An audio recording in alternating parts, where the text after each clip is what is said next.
j'espère que vous allez tous bien et je suis ravie de vous retrouver dans cette nouvelle vidéo. Aujourd'hui, je vais faire un petit update lecture spécial été. Donc du coup, je vais prendre les lectures que j'ai faites entre début juillet et jusque là. Et comme ça, on va faire un petit point pour savoir ce que j'ai lu, qu'est-ce que je suis en train de lire en ce moment et après, qu'est-ce que j'aimerais lire. La toute première lecture que j'ai faite cet été, c'est le manga Magus of the Library de Mitsu Izumi qui est publié aux éditions Kiun. Donc j'ai lu le tome 1 et le tome 2 parce que pour l'instant il n'y a que 2 tomes de sortie, mais j'ai eu un énorme coup de cœur. En fait, j'ai découvert ce manga à la librairie de Secret-sur-Saône et c'est Claire et Fred qui m'en ont parlé et franchement ils ont eu raison d'en parler parce que je suis tombée amoureuse de ce manga, il est juste magnifique. On suit un petit garçon qui s'appelle Shio. Si vous voulez, il est un peu étranger dans son village parce qu'il a la peau blanche, il a les oreilles pointues, alors que en fait ça se passe un peu dans un monde arabique qui me fait penser un petit peu aussi au Mille et une nuits. Et en fait Shio n'est pas aimé par les gens de son village parce qu'il fait peur, il est étranger, enfin son physique est différent des autres. Ce petit garçon a un rêve, il adore les livres et en fait il aimerait être Kahuna. Donc Kahuna, dans ce monde, dans Magus of the Library, c'est les personnes qui protègent les livres. Parce que dans ce manga, protéger les livres, pour eux c'est protéger le monde. Il y a des femmes qui sont Kahuna et donc qui protègent les livres, qui vont chercher des vieux manuscrits et qui les stockent dans une grande bibliothèque centrale dans la capitale. Et Shio lui veut devenir Kahuna et surtout aller voir cette bibliothèque qui le fait tellement rêver. Dans les 2 tomes, on va suivre Shio dans cette mission. Déjà, le premier tome, ça va être essentiellement une présentation du personnage, du monde, des Kahuna, etc. Et dans le 2e tome, on va suivre Shio qui va vouloir passer son concours de Kahuna qui est extrêmement physique et mental. Il est très dur ce concours, donc du coup on va voir comment ça se passe. Et on va voir aussi le développement de Shio qui est un personnage assez important et qui est surtout très intéressant. Voilà pour ma première lecture. Après, si vous voulez retrouver mon avis lecture, ça se trouvera sur Insta. Ma deuxième lecture Ma deuxième lecture de l'été, ça a été la BD Zombielénium qui a été publiée aux éditions Dupuis et qui est faite par l'auteur Arthur Depin. Alors, dans Zombielénium, en fait, on est dans une atmosphère assez pesante et angoissante, mais en même temps, elle est assez comique parce que si vous voulez, on va se retrouver dans le parc Zombielénium. Donc c'est un parc d'horreur où en fait les employés sont des zombies, sont des loups-garous, des sorcières, des squelettes. Mais tout le monde croit que c'est un parc comme chez nous, voilà, où c'est des employés qui sont déguisés. Mais pas du tout. C'est de vrais morts-vivants, c'est de vrais loups-garous, mais personne n'est au courant. Et tous ces personnages de vampires, de loups-garous sont employés par le directeur du parc. Et c'est un peu comme une punition. Et dans cette BD, on va avoir 2 personnages principaux. Donc il y aura une sorcière qui est assez jeune, rock, gothique, etc. Elle est super classe. Et on va retrouver aussi un jeune homme qui s'était pris la tête avec sa copine. Et il s'est fait renverser par une voiture et bah, au final, vu qu'il est mort, il s'est retrouvé à Zombielénium. Donc du coup c'est une BD que j'ai plutôt appréciée. Voilà, comme je vous l'ai dit, elle est assez comique malgré que les couleurs soient assez sombres, etc. pour vraiment rentrer dans l'atmosphère du parc Zombielénium. Mais en même temps l'histoire elle est plutôt pas mal et voilà, on rigole quand même beaucoup, donc j'ai vraiment apprécié cette BD et je pense que je vais lire les tomes suivants. Alors ensuite j'ai lu, donc pour ma 3e lecture d'été, Le Patient qui est aussi une BD que j'ai découvert également à Secret-sur-Saône lors de la soirée lecture d'été et j'ai aussi adoré. Donc c'est une BD qui est publiée aux éditions Glénat et qui a été faite par Timothée Le Boucher. Alors déjà les couleurs sont assez pastel, mais en même temps l'ambiance de la BD est angoissante parce que en fait c'est un thriller psychologique. On va retrouver une famille, donc il y a 2 enfants, il y a Laura et Pierre. Donc ces 2 enfants sont les seuls survivants d'un drame familial. En fait toute la famille a été assassinée. On va seulement retrouver Laura qui est atteinte d'un handicap mental. Et on va la retrouver dans la rue avec une robe ensanglantée et un couteau à la main. Et Pierre, en fait, il n'est pas mort, il est dans le coma, sauf qu'il va rester pendant des années dans le coma. Et un beau jour, il va se réveiller, sauf que sa sœur s'est suicidée. Donc au final, on n'a jamais su ce qui s'est passé. Quand Pierre va se réveiller, une psychologue sera là pour lui, et c'est Anna. Donc Anna va travailler avec Pierre, qui du coup sera âgé de 21 ans, sur ce drame pour savoir qu'est-ce qui s'est passé, qu'est-ce que Pierre a vu, est-ce qu'il se rappelle vraiment du meurtrier. Et en fait dans cette BD on va sortir notre costume de Sherlock et on va essayer de chercher qui est le coupable.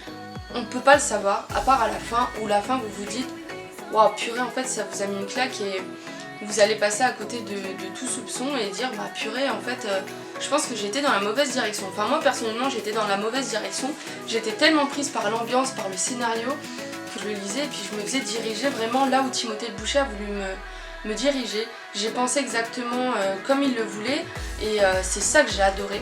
Les personnages font aussi flipper. Au niveau psychologique, Pierre il est blindé et Anna aussi c'est une personnage qui va vous guider aussi dans votre, dans votre réflexion. Mais au final vous allez vous dire mais je me suis carrément plantée, comment j'ai pu passer à côté de tous ces détails. Et franchement je vous conseille de la lire parce qu'elle est vraiment topissime, donc j'ai adoré cette lecture. Quatrième lecture de l'été pour moi, ça a été Une saison au bord de l'eau de Jenny Colgan qui est publiée aux éditions Prisma. Alors du coup moi je l'ai pris en e-book parce que j'étais tellement pressée de le lire et Caroline de Deux Titres Crèche-sur-Saône m'en a parlé. Donc du coup j'ai foncé l'acheter en e-book pour le lire le plus rapidement possible. C'est la première fois pour moi que je lis un livre de Jenny Colgan et je vous avoue que j'ai adoré son écriture qui est super simple et accessible à tous. Elle est aussi très visuelle parce qu'en fait quand elle écrit on s'imagine vraiment dans le livre et on imagine les paysages tout autour. Dans ce livre on retrouve Flora qui est une écossaise de sang et qui vient de l'île de Mur. C'est là où tout va se passer. Flora est partie habiter à Londres il y a déjà de ça des années. En fait elle a fui l'île de Mur parce qu'il y a eu un drame familial. Elle a perdu sa maman, elle s'est retrouvée à vivre seule avec son père et ses frères et elle en pouvait plus. Et sa mère a toujours tout fait pour que Flora ne suive pas son chemin et ne reste pas en fait sur l'île de Mur à ne rien faire. Elle voulait vraiment que sa fille fasse des études. Donc du coup Flora a écouté le souhait de sa mère et elle est partie vivre à Londres pour devenir assistante juridique dans un très grand cabinet d'avocats. Et depuis elle n'est jamais retournée sur l'île de Mur. Elle avait vraiment peur du regard des gens et elle avait peur que tout le monde dise qu'elle avait abandonné son père et ses frères. Sauf que pour une mission de travail elle va devoir retourner sur l'île de Mur. Elle aurait jamais cru ça de sa vie, mais un grand milliardaire a voulu racheter le Rock Hill. Donc c'est une très grande bâtisse qui a bercé toute l'enfance de Flora. Et cet homme veut le restaurer et veut faire plein de choses, sauf que c'est assez compliqué pour lui de se faire accepter par les habitants. Donc le patron de Flora lui dit vous savez quoi, vous venez de là-bas donc je vous envoie sur l'île de Mur et vous allez essayer d'aider le client. Flora est obligée de retourner sur l'île et il y aura énormément de choses qui vont se passer. Donc voilà, il y aura un peu de romance. Elle va retrouver ses frères et son père. Elle va retrouver aussi ses origines, elle qui était londonienne avec ses grandes chaussures de marque, etc. Elle va se retrouver dans un cadre vraiment naturel de A à Z où il n'y a pas de chichi, pas d'artifice. Et franchement c'est un livre qui est super frais et j'ai vraiment adoré lire cet été. Il allait pile dans l'ambiance de l'été, donc du coup si vous ne l'avez pas lu, essayez de le lire, il est vraiment topissime. Cinquième lecture de l'été pour moi c'était Iskari qui a été un énorme coup de cœur. Donc Iskari c'est un livre écrit par Kristen Ciccarelli et qui est publié aux éditions Gallimard Jeunesse. C'est un style plutôt fantasy héroïque, donc du coup dans ce livre on va retrouver une princesse qui s'appelle Asha. Sauf que Asha n'est pas une princesse comme les autres, c'est l'Iskari dans le royaume de Firgard, donc c'est la fille du roi du coup, donc c'est une princesse. Sauf que c'est une princesse qui est belle après, qui est un peu maudite, c'est pour ça que c'est l'Iskari. D'ailleurs l'Iskari au royaume de Firgard, c'est un surnom assez péjoratif. Car si vous voulez, Asha a raconté des légendes anciennes, ce qui a réveillé les dragons. Parce que oui, dans ce livre, on va parler beaucoup de légendes et de dragons. Sauf que le roi a interdit les légendes.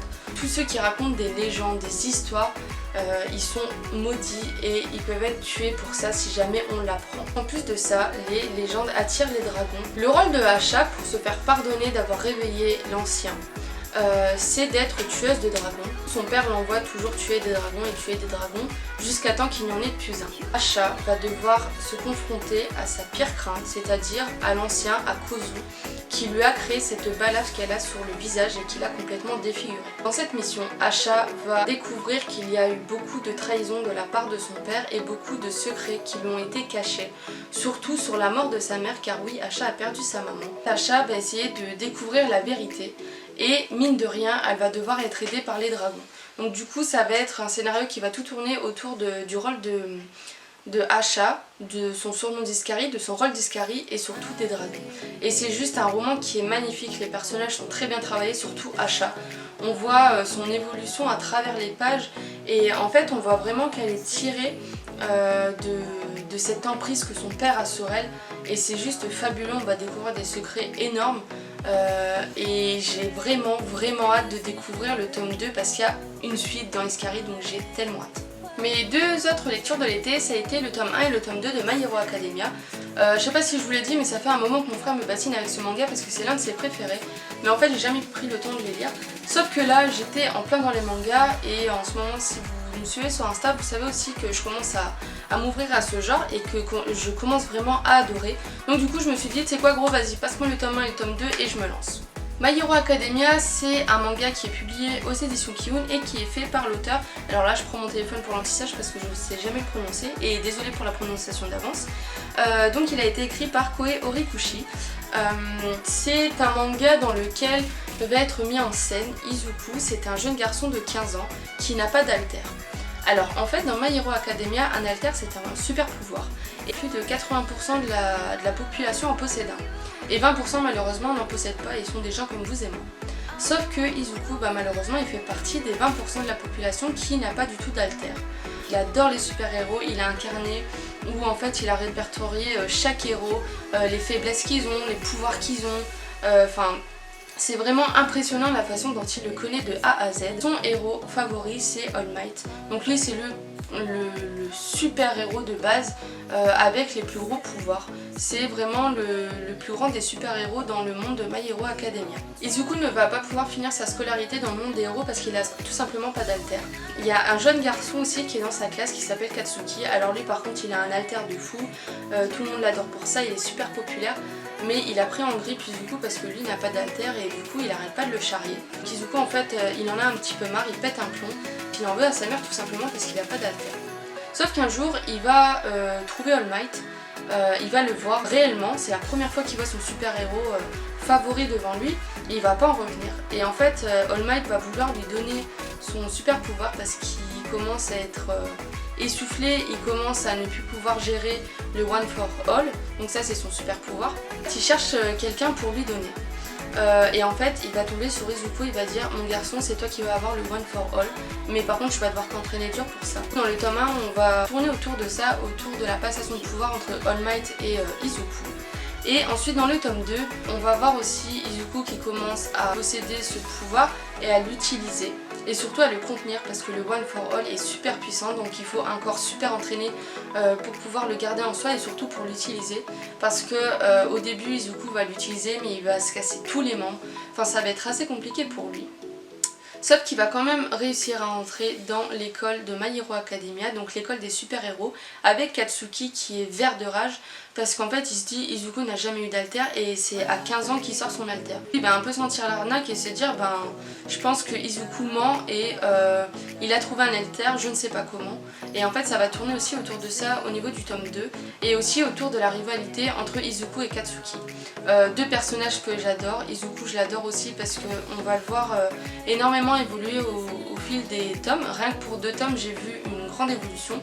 Et Katsuki, certes il est arrogant mais je sais pas, j'ai adoré ce personnage et j'ai vraiment hâte de lire le tome 3. Ma dernière lecture de l'été ça a été Roi de Cendre de Chaos Chrome publié aux éditions Milan.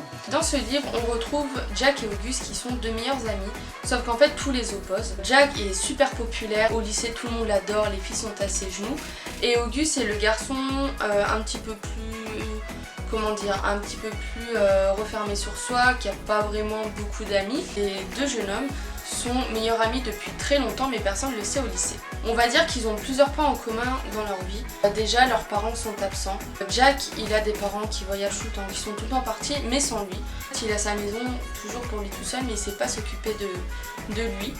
Donc Auguste va venir l'aider et en fait il va toujours prendre soin de lui et ça depuis qu'ils sont tout petits. Auguste lui fait à manger, lui dit de venir chez lui, c'est un peu comme 2 frères. Et lui Auguste, déjà il n'a pas son papa et sa mère on va dire qu'elle est assez fragile psychologiquement parce qu'elle passe toutes ses journées dans son sous-sol à regarder des jeux télévisés, elle parle presque pas et en fait elle fait rien à la maison donc Auguste il est livré à lui-même et il doit tout faire, donc c'est pour ça qu'il est assez mûr et qu'il s'occupe en même temps de Jack, il a toujours pris soin de lui, donc c'est pour ça que je dis c'est 2 meilleurs amis mais qui sont en fait comme 2 frères. Leur équilibre au niveau de leur relation va basculer parce que c'est vraiment 2 garçons qui se complètent. ça va basculer le jour où Jack va dire à Auguste qu'il a des hallucinations. Auguste se dit, purée, Jack il est en train de péter un plomb, est-ce que c'est réel, est-ce que c'est pas réel, il consomme de la drogue. Il est vraiment en train de se questionner et de se dire, purée, mon pote il est en train de vriller. Mais pourquoi? Ces hallucinations vont tourner tout autour de jeux qu'ils avaient quand ils étaient enfants. Et Auguste en fait va se retrouver à faire des choses pour Jack pour assouvir ses hallucinations et aussi ses désirs. Ils vont faire vraiment n'importe quoi. Des fois ils vont vraiment se mettre en danger, mais Auguste ne veut pas laisser Jack seul et il dit que c'est son seul pilier, il n'a pas ses parents, il n'a pas d'amis à part lui. Donc Auguste est vraiment dévoué à Jack. C'est un livre qui est assez poignant, qui est assez frappant parce que comme je disais, ils ont vraiment un équilibre relationnel fou, ils se complètent l'un l'autre. Et d'un autre côté, en fait, on dirait que Auguste est dévoué à Jack parce qu'il l'aime, mais il l'aime d'un amour, pas fraternel, on n'arrive pas trop à savoir. On se demande s'ils sont amoureux l'un de l'autre ou alors si c'est de l'amour fraternel. C'est assez ambigu, ça tourne entre les deux côtés de la relation. C'est vraiment un livre qui vous prend aux tripes. Vous vous demandez si Jack il a des hallucinations, s'il le fait exprès ou s'il est vraiment fou entre guillemets. Et Auguste lui il va plonger corps et âme pour aider Jack et pour tout faire pour le sortir de ça. Ce qui est bien aussi dans ce livre, c'est que au fur et à mesure de votre lecture, vous voyez les pages qui s'assombrissent. Ça veut dire que Jack, en fait, il va de plus en plus dans ses hallucinations, que ces hallucinations sont de plus en plus dangereuses et que Auguste va se mettre de plus en plus en danger. Du coup, vous allez voir à la fin, il y a beaucoup de choses qui vont s'expliquer et j'ai vraiment adoré ce livre. Bon, des fois il n'est pas facile à lire, c'est assez compliqué parce qu'on rentre vraiment dans les délires de Jack, donc du coup il faut quand même suivre sa lecture, mais c'est un très beau livre que je vous conseille de lire. Mon bilan de l'été du coup c'est 9 livres lus, et là je suis actuellement en train de lire International Guy tome 8 Berlin de Audrey Carland, publié aux éditions Hugo Nous Roman. Je ne vais pas trop parler de ce livre parce que j'ai lu une vingtaine de pages, donc là je peux pas trop me prononcer sur ce tome, mais ça faisait déjà un moment que j'avais lâché la série et là du coup j'ai quand même hâte de retrouver les personnages et de retrouver aussi le rythme de cette saga. Pour mes deux prochaines lectures, je pense que je vais lire le tome 3 de My Hero Academia parce que comme je vous l'ai dit, j'ai adoré ce manga. Et aussi Ash Princess de Laura Sébastien, publié aux éditions Albin Michel, parce que c'est un livre qui m'a donné énormément envie et que Claire de site Crash sur Sol m'a conseillé parce qu'elle a adoré. Je l'ai aussi vu beaucoup circuler sur Insta, donc je pense que ça sera mes deux prochaines lectures. Voilà, la vidéo touche à sa fin, j'espère que ça vous aura plu. Et puis du coup, je vais vous laisser les liens des livres dans la description, comme ça si vous avez envie de lire les résumés, ou alors si vous avez tout simplement envie de les acheter, ça sera sur ces liens. Sur ce, je vous souhaite de passer une bonne journée, je vous fais des bisous, salut!